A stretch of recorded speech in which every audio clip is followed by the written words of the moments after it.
First thing to do is to go to Microsoft.com and click on Microsoft 365 to explore the available options. And at this point, Microsoft presents a few categories. For home, this is designed for personal use that includes the standard office apps like Word and Excel, but it doesn't support business tools like Dynamics 365 or Microsoft Teams for work.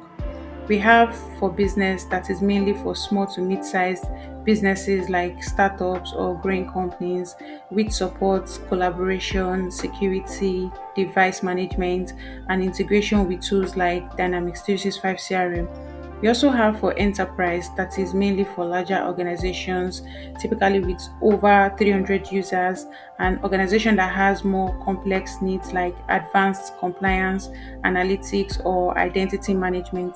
Lastly, we have for education that is specifically for schools and universities, offering features that is suited to academic environments. So Microsoft has organized these categories to help businesses or individuals to choose the right set of tools for their environment. And for setting up Dynamics 365 CRM, you either work within the business or enterprise space depending on the scale and needs of the organization. And since the client is a growing business, I had to set up the business plan. And under this category, Microsoft offers three main plans. That's the basic, the standard, and the premium, where each one builds on the previous depending on the level of functionality your business needs. For the business basic, this is just like the entry level option that includes web and mobile versions of Office apps like Word, Excel, and Outlook, alongside with cloud services like Teams, OneDrive, SharePoint, and Exchange. That's the email, but it doesn't include the desktop version of the Office apps. Then we have the business standard that includes everything in basic but adds the desktop version of Office apps that you can install on your devices, and it's ideal for businesses that want full productivity tools both online and offline but don't need device management or advanced security. And lastly, we have the business premium that includes everything in standard and adds advanced security features like Microsoft Defender for business, Intune for device management, and this is best suited for businesses that need more control over their data, devices, and threat protection, especially if you're integrating with systems like Dynamics 365 CRM. So choosing between these three comes down to what your organization needs in terms of security, device management, and how users prefer to work, whether it's online or with full desktop apps. In this case, Business Premium a would be a better option because it offers the advanced protection and control the client's needs, especially as they plan to use Dynamics 365 and handle their customer data.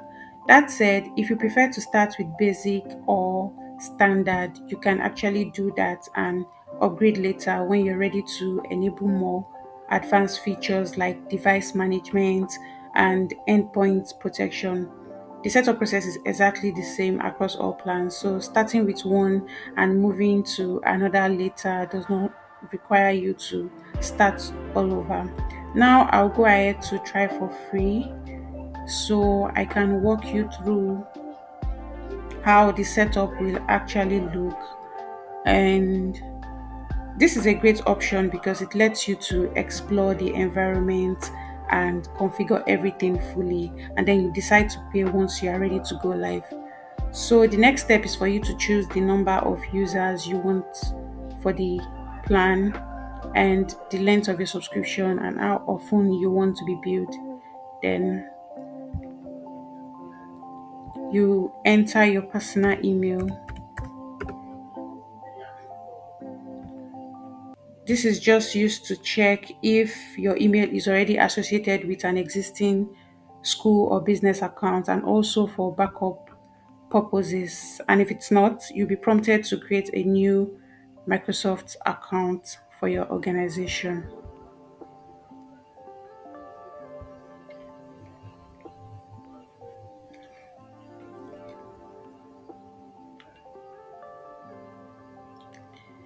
And since the business does not have an existing Microsoft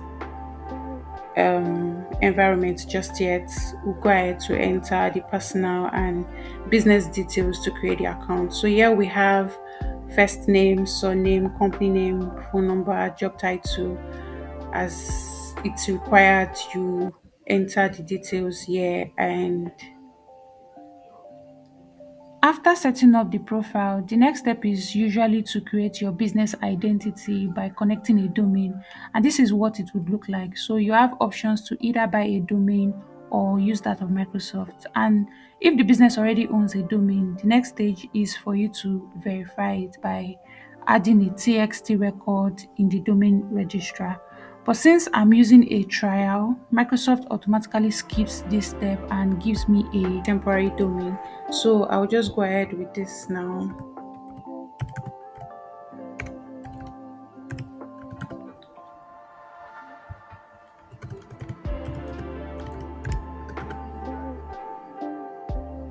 And later I'll show you exactly where to add and verify the real domain inside the admin center, which is also a standard part of a full setup.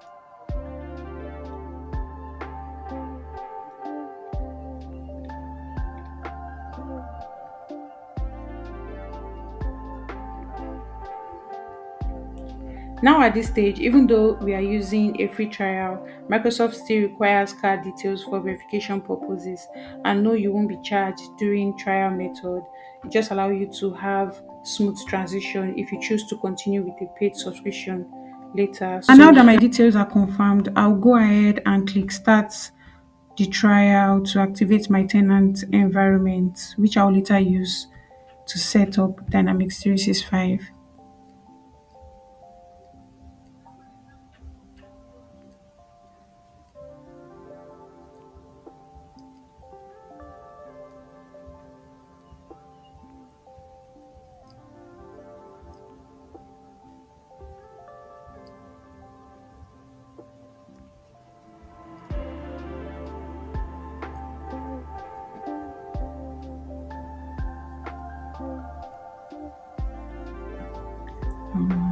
Next.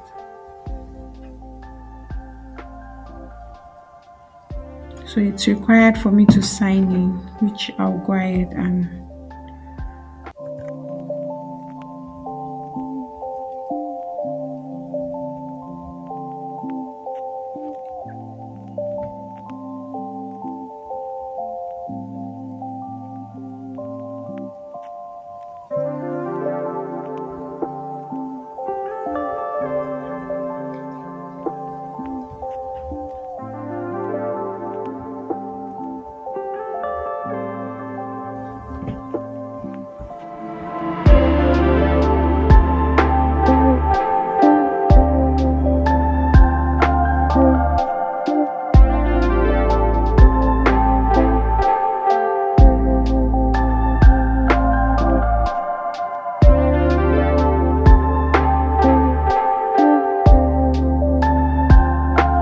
here we are activating the Microsoft Business Premium.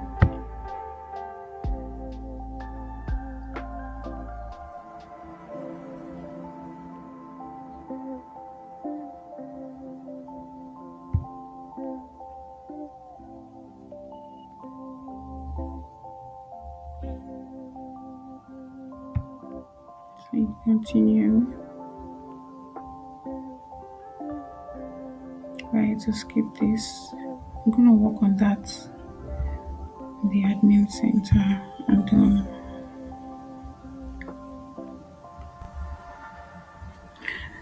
now this gives us the foundation that enables the entire business setup, including the CRM, user management, licensing, and many more. So I'm going to show you how to configure a domain here inside the admin center, which I mentioned earlier.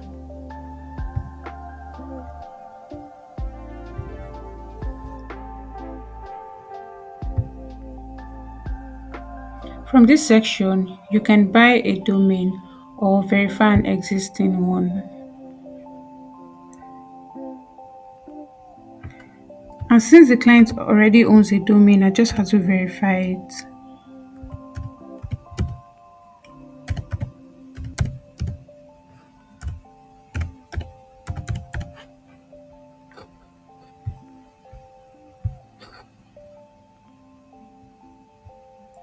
So all you have to do is to sign in your domain through your host, and this would connect your business identity to Microsoft 365.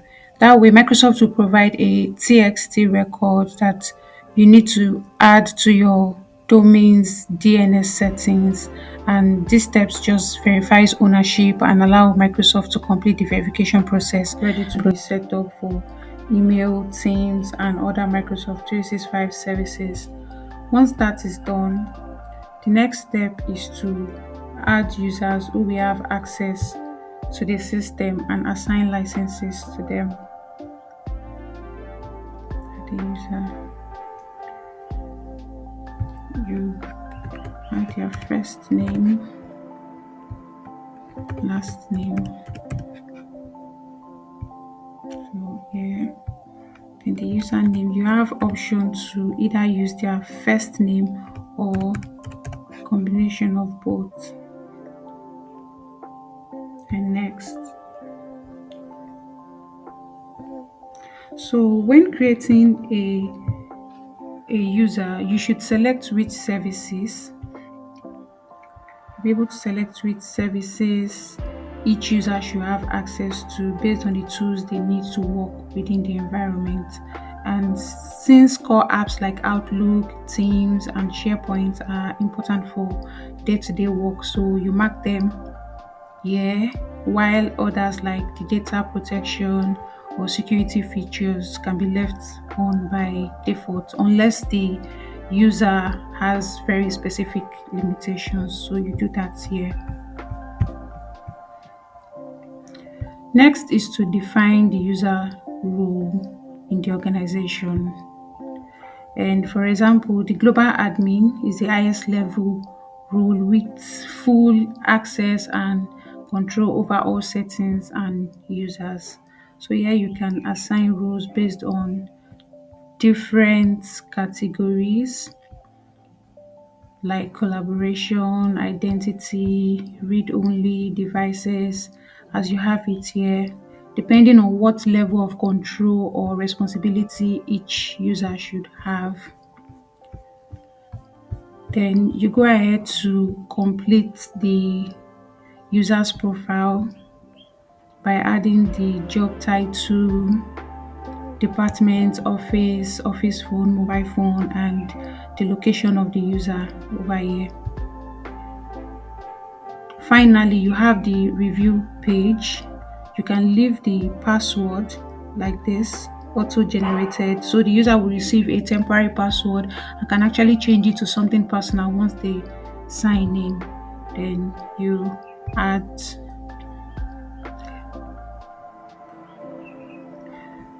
So yeah, your user has been added. So with users and licenses in place, you can now proceed to set up the Dynamics 365 CRM by first purchasing the required license that you need. That's maybe sales, customer service, depending on what you need, which I will go over to do right now.